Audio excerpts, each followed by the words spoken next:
Hello అండి, అందరికీ నమస్తే. ఇది మేక లివరు. ఇది కొంచెం మామూలుగా ఊరికే వాటర్తో ఫస్ట్ కడగాలి. దీంట్లో ఒక ప్రత్యేకత ఏంటంటే నీచు వాసన వస్తుంది. ఆ వాసన రాకుండా ఉండేందుకు ఫస్ట్ నీళ్ళతో కడిగిన తర్వాత కొంచెం ఉల్లిపాయ వేసి కడగాలి. అంటే ఉల్లిపాయ ఎందుకంటే కంపల్సరీ దీని నుంచి నీచు వాసన పోతుంది అన్నమాట. బాగుండదు లేకపోతే అసలు తినడానికి.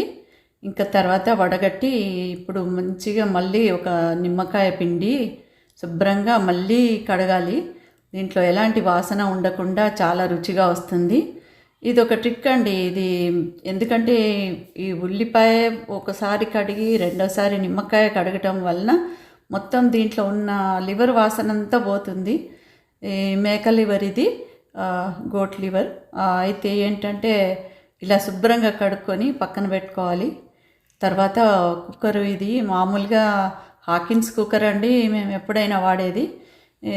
నూనె పోసుకొని తర్వాత ఈ లివర్లోకి కొంచెం పసుపు, కొంచెం కారము, మనకు నచ్చినంత కారము.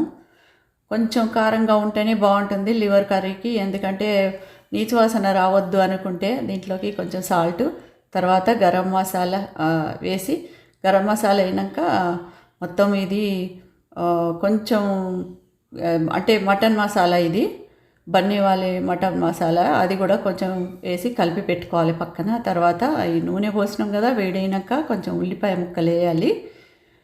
అందులో ఇదివరకు కూడా మనం లివర్లో ఉన్నాయి కదా ముక్కలు, కొంచెం ఉల్లిపాయ, అందుకని ఇప్పుడు కొంచెం వేసుకుంటే సరిపోతుంది. తర్వాత కొంచెం దీంట్లోకి అల్లం వెల్లిపాయ కూడా వేసుకోవాలి. నూనెల్లోనే వేసుకుంటే చక్కగా చాలా రుచి వస్తుంది. ఎందుకంటే ఎప్పుడు కూడా అల్లం వెల్లిపాయను డైరెక్ట్గా కర్రీ ఏదానికైనా పట్టిస్తే పెద్దగా రుచి రాదు. అది ఫ్రైలు అవుతేనే. ఇలా కర్రీ వండాలనుకుంటే కంపల్సరీ మనం ఆయిల్లోనే వేయాలి. నూనెలో అల్లం వెల్లిపాయ వేగి చక్కటి వాసన రుచి ఉంటుంది. ఇప్పుడు కసూరి మేతి వేసుకోవాలి. ఇది లివర్ కర్రీలో కంపల్సరీ కసూరి మేతి వేసుకోవాలండి. దీంట్లో మనకు ఎట్టి పరిస్థితుల్లో కూడా నీచు వాసన అనేది రాకుండా ఒక విధమైన మంచి రుచి వస్తుంది.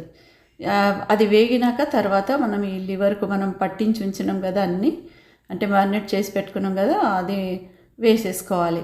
మనకు కారం ఎప్పుడు ఉప్పు అయినా కారమైనా మనకు నచ్చినంత వేసుకోవాలండి. ఎందుకంటే కొందరు సప్పగా తింటారు, కొందరు కారంగా తింటారు. అందుకని ఇంత మోతాదని నేను చెప్పలేను. ఎందుకంటే ఇంతే వేయాలని నేను చెప్తే అది మళ్ళీ మీకు సప్పగా అయిపోయింది అనుకుంటారు. అలా కాకుండా ఉండేందుకు ఇందులోకి కొంచెం కొత్తిమీర కూడా వేసుకొని చక్కగా కలుపుకోవాలి. బాగా మొత్తం కలియబెట్టాలి అడుగు నుండి నీట్గా.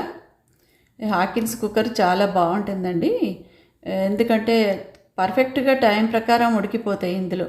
ఇప్పుడు కొత్తగా చాలా రకాలు వచ్చినాయి, కానీ ఇదే మేము మొదటి నుంచి వాడతాము. దాదాపు 40 ఏళ్ళ నుంచి మేము హాకిన్సే వాడతాము మా ఇంట్లో. అయితే నిమ్మరసం పిండి కొంచెం సాల్ట్ వేసి ఇంకా కలియబెట్టుకోవాలి చక్కగా. ఇలా కలియబెట్టుకున్నాక మనము అంటే గిన్నెలో వాటర్ తీసుకొని కొంచెం ఇలా పోసుకోవాలి. మరీ ఎక్కువ కాకుండా కొంచెం నూనెలో వేగాలి. కొంచెం సేపు వేగింది కదా, ఇప్పుడు పెట్టుకొని పైన అంటే కుక్కర్ మూత పెట్టేసేయాలి. ఇంకా అంటే వాటర్ అనేది ఎక్కువ పట్టది లివర్కు, అంతే మామూలుగా కొద్ది వాటర్తోనే ఉడికిపోతుంది. ఇది హాకిన్స్ కుక్కర్ అండి, పాత మోడలు. కానీ ఇప్పటి వరకు ఈ గ్యాస్ కట్ అనేది మార్చలేదు. అది మోడల్ ఎప్పుడు కొత్తప్పుడు తెచ్చిన మోడల్తోనే వాడుతున్నాము. అంత చాలా పర్ఫెక్ట్గా పనిచేస్తుంది అన్నమాట. మాకు గట్టి నమ్మకం. ఇది అయినాక మీకు చూపిస్తాను చూడండి. చక్కగా ఉడికింది. మనము దాదాపు 6 విజిల్స్ పెట్టాలి టైం ప్రకారం, చాలు మంచిగా ఉడికిపోతుంది. లేదంటే ఇంకా గట్టిగా అనుకుంటే 7 విజిల్స్ పెట్టుకోవచ్చు. చక్కగా అయింది చూడండి. చక్కగా ఎంత రుచిగా ఉందో, చాలా బాగుంది. మీకు నచ్చుతుంది అనుకుంటున్నా. ఈ ఐడియాతో, ఈ చిట్కాతో చేస్తే చాలా బాగుంటుంది, నీచు వాసన రాకుండా. ఈ వీడియో నచ్చితే మీరు తప్పకుండా